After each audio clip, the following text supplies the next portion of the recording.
गजेंद्र सिंह शेखावत की press conference आयोजित हुई है। इसके बाद में इसके सरगना की गिरफ्तारी हुई और सरगना की गिरफ्तारी के बाद में जिस तरह के तार जुड़ते हुए प्रतीत हुए, उनके चलते हुए ईडी ने जो हालिया कार्रवाई की है, उन कार्रवाइयों का परिणाम यह है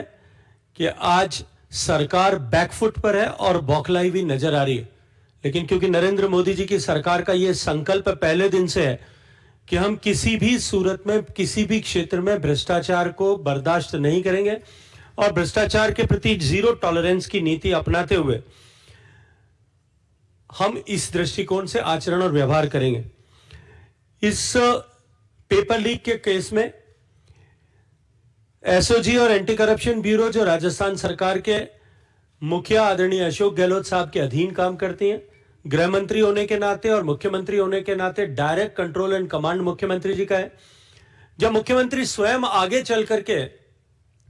इस तरह की क्लीन चिट अधिकारियों और नेताओं को दे रहे थे, तब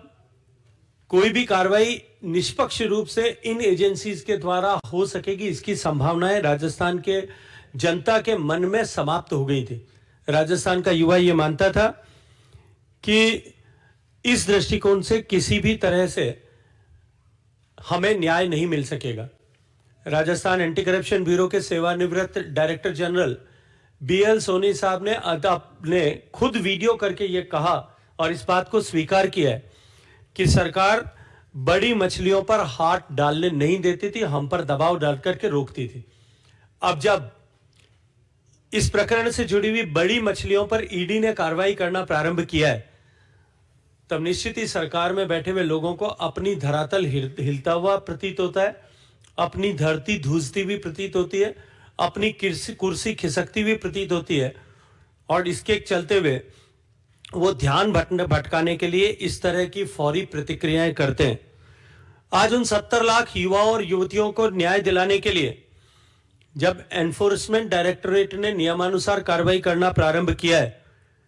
और उसमें जिस तरह की जब्ती संपत्ति की, सोने की और कागजात की हो रही है,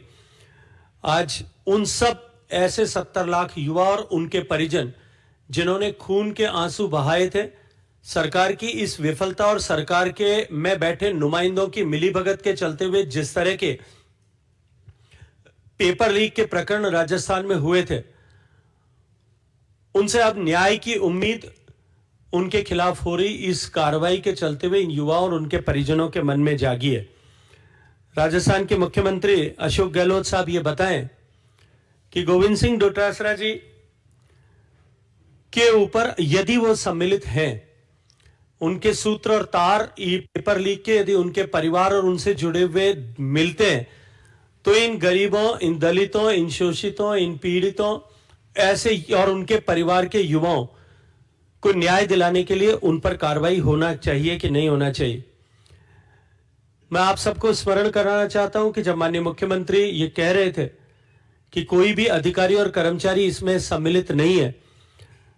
तब पहली ही जांच जब एंटी करप्शन ब्यूरो ने की थी, उस पहली ही जांच में उसके सूत्र जो है अधिकारियों और नेताओं तक पहुंचे थे। लेकिन इस राजनीतिक स्तर पर हुए भ्रष्टाचार को दबाने के लिए गहलोत सरकार ने उस जो है जांच को रोकने का काम किया था। मुख्यमंत्री जी एक तरफ तो इस बात को कहते हैं कि ईडी को आर्थिक अनियमितताओं के लिए कार्रवाई करनी चाहिए, दूसरी तरफ जब इस तरह की आर्थिक अनियमितता पर कार्रवाई होती है, तब वो तिलमिला करके अलग तरह के बयान देते हुए प्रतीत होते हैं। मैं आज उनसे ये प्रश्न करना चाहता हूं कि पेपर लीक के माध्यम से जिस तरह का षड्यंत्र लाखों युवाओं के भविष्य को बर्बाद करने के लिए हुआ और उसमें जिस तरह से लाखों लाख रुपए का या करोड़ों रुपए का जिस तरह से लेन देन हुआ, क्या वो आर्थिक अपराध की श्रेणी में नहीं आता? दूसरा, मुख्यमंत्री जी ये कहते हैं कि आर्थिक अनियमितताओं पर जांच तो होनी चाहिए, लेकिन जब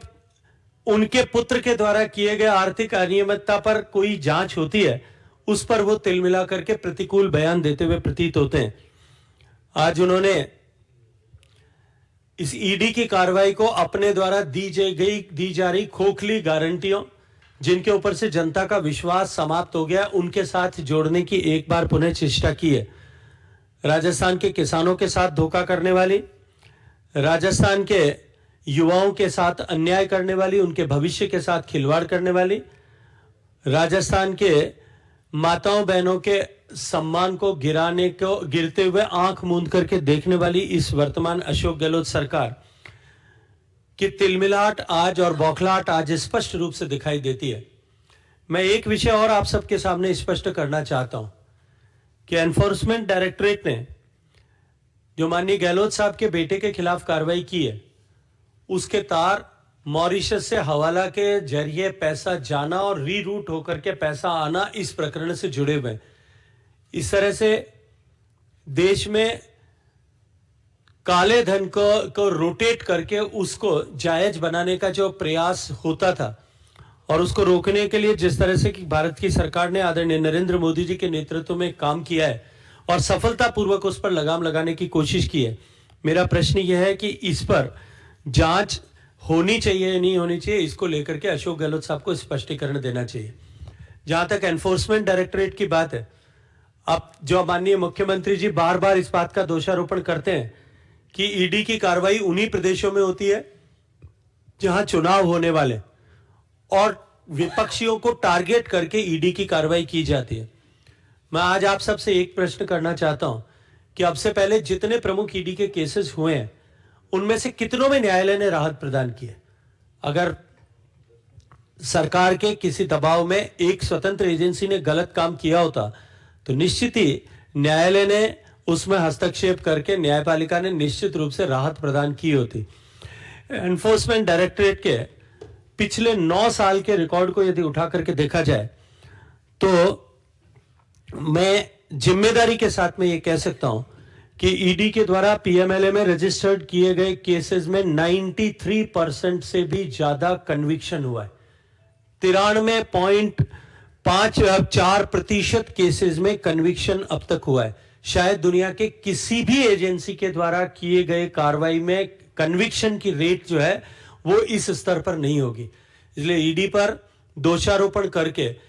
ईडी का पॉलिटिसाइजेशन करने की कोशिश करना और ईडी की कार्रवाई का पॉलिटिसाइजेशन करने की कोशिश करना, more precisely I should say, ये निश्चित रूप से एक स्वतंत्र ऐसी निरपेक्ष रूप से काम करने वाली एजेंसी पर अन्यथा प्रश्न चिन्ह खड़ा करके उसकी साख को गिराने का कुत्सित षड्यंत्र है। मैं इसी क्रम में आगे आपसे निवेदन करना चाहता हूं कि ईडी ने जो कुल मिलाकर के अब तक जितने केसेस किए हैं, जो पिछले 9 साल के केसेस हैं, उन केसेस में अब तक जो एनफोर्समेंट डायरेक्टरेट ने अब तक जितने केसेस किए हैं उन 5,996 के 906 केसेस में से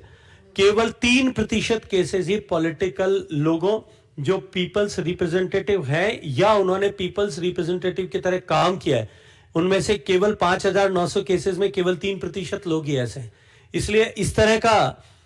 निराधार आरोप मत देना कि ईडी केवल पॉलिटिकल इंटेंट से लेकर के पॉलिटिकल लोगों पर कार्रवाई करती है, यह सर्वथा आधारविहीन है। अशोक गहलोत साहब भ्रष्टाचार पर होने वाली कार्रवाई से इसलिए तिलमिलाए हुए कि उनकी सरकार ने भ्रष्टाचार के सारे पैमानों को तोड़ दिया है। और ये केवल यदि मैं यहां बैठ करके कहता तो शायद आप लोग ये कह सकते थे कि ये मैं राजनीतिक वक्तव्य दे रहा हूं। उन्हीं की पार्टी के नेताओं ने, विधायकों ने विधानसभा पटल पर, मंत्री पद का दर्जा प्राप्त मुख्यमंत्री के सलाहकार ने विधानसभा के पटल पर और उनकी पार्टी के मंत्रियों ने जनता के बीच में हजारों लोगों की उपस्थिति में इस तरह के वक्तव्य दिए कि हमारी सरकार इस सदी की भ्रष्टतम सरकार है, उसने भ्रष्टाचार के सारे पैमाने तोड़ दिए। जब उनकी पार्टी के नेता भी जिस बात को स्वीकार करते थे और जहां राजस्थान की आम जनता जिस विषय से जुड़ी हुई है, उस भ्रष्टाचार के विषय पर नकेल कसने के लिए, भ्रष्टाचारियों को उनके सही मुकाम पर पहुंचाने के लिए, भ्रष्टाचार को रोकने के लिए, प्रभावी कार्रवाई करने के लिए, भ्रष्टाचार से अर्जित धन को वापस वसूलने के लिए जब एनफोर्समेंट डायरेक्टरेट या कोई अन्य एजेंसी इस तरह की कार्रवाई करती है, उससे मेरा प्रश्न यह है कि गहलोत साहब और कांग्रेस पार्टी के नेताओं के पेट में दर्द क्यों होता है? ये वही सचिन पायलट साहब थे जो आज दोनों गलभैया डाल करके दोनों जो है साथ मिलकर के चुनाव लड़ने का ऐसे वक्तव्य दे रहे हैं। आपको याद दिलाना चाहता हूं, कुछ दिन पहले इसी पेपर लीक के विषय को लेकर के टिप्पणी करते हुए उन्होंने अनशन भी किया था और उन्होंने